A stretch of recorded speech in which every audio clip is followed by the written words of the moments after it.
এই রাধানাথের চমৎকার, রাধানাথের চমৎকারত্ব এবং অনেক যেটা সাধারণ মানুষের ভাব এবং কল্পনার অতীত এমন কিছু চমৎকারী আশ্চর্য ধরনের গুণ বা ক্রিয়া কর্ম পরিলক্ষিত হচ্ছে, সেটা সর্বপ্রথম যিনি জানতে পেরেছিলেন তিনি হলেন আমার রাধানাথের ছোট ভাই শ্রী কালীচরণ। তার নাম, এই রাধানাথের ডাকনাম ছিল রাধাচরণ, আর তার ছোট্ট ভাইয়ের নাম ছিল কালীচরণ। এই ছোট্ট ভাইটি সর্বপ্রথম রাধানাথের মধ্যে কিছু একটা চমৎকার, কিছু একটা অলৌকিকত্ব দর্শন করলেন, কিন্তু সে কাউকে ব্যক্ত করতে পারছেন না, এমনকি নিজের বাবা মায়ের কাছেও ব্যক্ত করতে পারছেন না। বাবা মা বাৎসল্য প্রেমে এতই হাবুডুবু যে কোনো ঐশ্বরিক শক্তি তাদের কাছে ব্যক্ত করলে তারা না কেন ছোট ছেলেকে মারতে যায়। এই তুই কি বলছিস?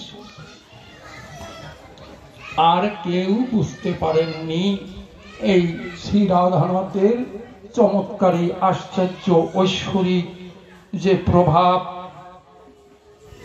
একমাত্র ছোট পাগল কালীচরণ যিনি, ইনি দেখতে পেয়েছেন আমার দাদার মধ্যে মাঝে মাঝে কি চমৎকারিত্ব দেখা যাচ্ছে, অথচ বাবা মা সদা সর্বদা চিন্তিত যে আমার রাধার মধ্যে, রাধানাথের মধ্যে কি ভাব বুঝতে পারছি না, নিশ্চয়ই কোনো অপশক্তি, কোন দুষ্ট আত্মার দ্বারা আমার রাধানাথ পরিচালিত হচ্ছে।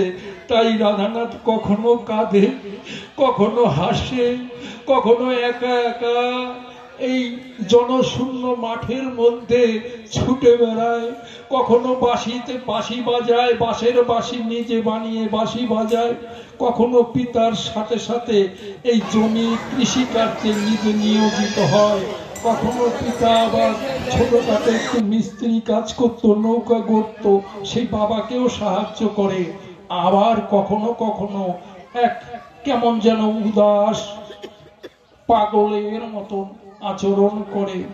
তাই বাবা মা অনেক, যারা চিকিৎসক, তখনকার দিনের চিকিৎসক, কবিরাজ, কর্তী বা তন্ত্র মন্ত্রের দ্বারা জল পড়া, তেল পড়া, এমনকি ডাক্তারি পরামর্শ অনেক নিয়েছে, কিন্তু রাধানাথের সুস্থতার কোনো লক্ষণ দেখা যাচ্ছে না। তাই কিছু গ্রামের কিছু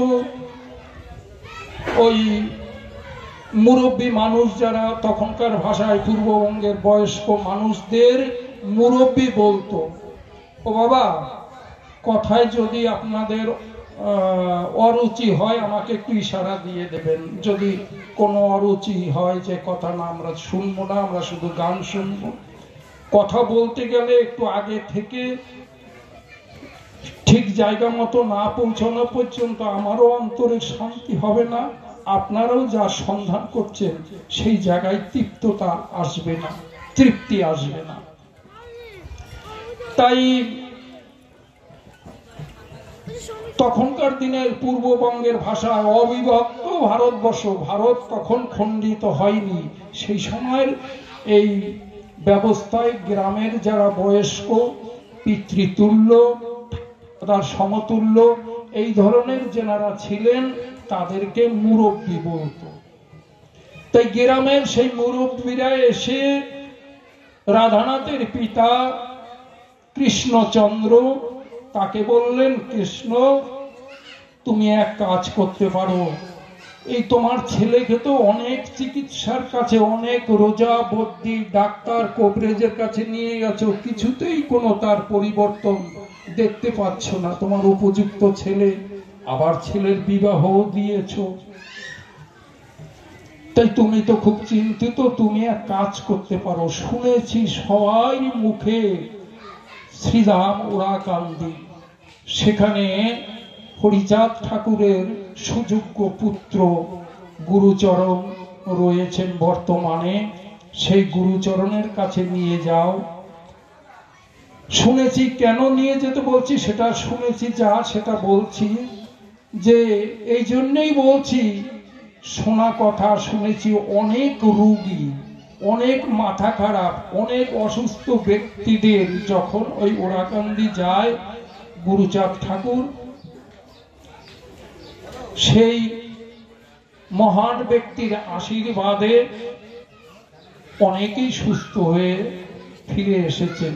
তাই তুমি তোমার রাধাকে একবার ওরাকান্দি নিয়ে যাও। কিন্তু নেব কিভাবে? আমি বৃদ্ধ মানুষ, আমি কি ছেলেকে নিতে পারি? বলছে না, তোমার ছেলে যে সমস্ত বন্ধুদের নিয়ে চলাফেরা করে, যাদের সাথে বেশি সময় কাটায়, এমন কিছু বন্ধুদের সহযোগিতা এবং তাদের সাহায্য নিয়ে তাদের সাথে ওরাকান্দি পাঠাও। তাই 3 ব্যক্তি, একজনের নাম অশ্বিনী, একজনের নাম অভয়চরণ, আর একজনের নাম হলো কালাচাঁদ। এই 3 জন ওই রাধানাথের প্রায় সমবয়সী, 2, 4, 6 মাস বা 1 বছরের এরকম আদান প্রদানে এদের বয়সের পরিমাণ। তাই এই 3 ব্যক্তিকে ডেকে বলল, তোদের তো বন্ধু আমার ছেলে রাধানাথ, তোরা ওদের নিয়ে একটু ওরাকান্দি নিয়ে যাবি। ঠাকুর বাড়ির থেকে নিয়ে গিয়ে দেখ একটু সুস্থ হয়ে আসে কিনা। তাই এই 3 বন্ধু একদিন এক শুভ সময় দেখে, সেটা ছিল এই ঠিক মধু পূর্ণিমা, যেটা এই মধু পূর্ণিমারই আগের মুহূর্ত, অর্থাৎ ত্রয়োদশী কিংবা চতুর্দশী, এরকম একটা সময় হবে। এই মধু মাসের মধু পূর্ণিমা তার প্রথম ভাগে, অর্থাৎ আগের দিন 3 বন্ধু রাধানাথকে নিয়ে যাত্রা করলেন ওরাকান্দির উদ্দেশ্যে।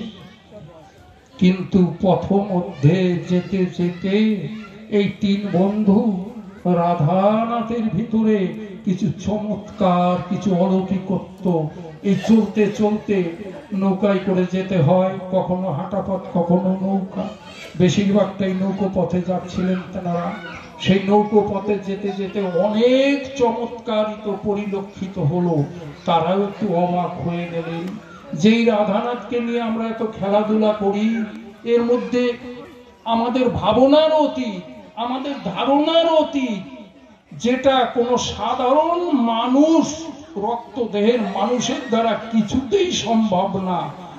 বিশেষ বিশেষ গুণ অর্জিত মানুষ যদি কেউ থাকে, তাদের মধ্যে হয়তো আংশিক দেখা দিতে পারে, কিন্তু এই রাধানাথ যে কখনো এমন কিছু এর মধ্যে রয়েছে, তাদের মধ্যে একটু একটু সন্দেহের উদয় হলো।